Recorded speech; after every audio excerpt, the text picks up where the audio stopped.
Яава или гнезда – сладкое ритуальное блюдо, которое традиционно подают к столу на Рождество, Пасху или свадьбу.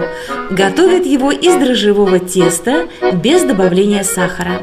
Отщипывается кусочек, распластывается в лепешку, сверху кладется ложка меда. Затем сооружается своеобразный мешочек, который укладывается на смазанную сковородку швом вниз. Древние чуваши были кочевниками, они поэтому собирали дикий мед, и блюда с использованием меда, они известны очень давно.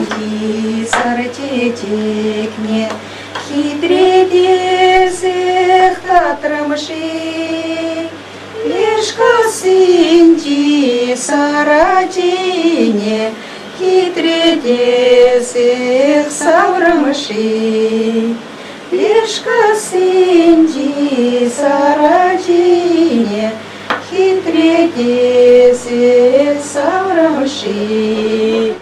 Круглая форма является символом начала новой жизни, так же, как и соты, в виде которых выкладывается блюдо. Сверху гнезда также смазываются медом, а затем запекаются в духовке.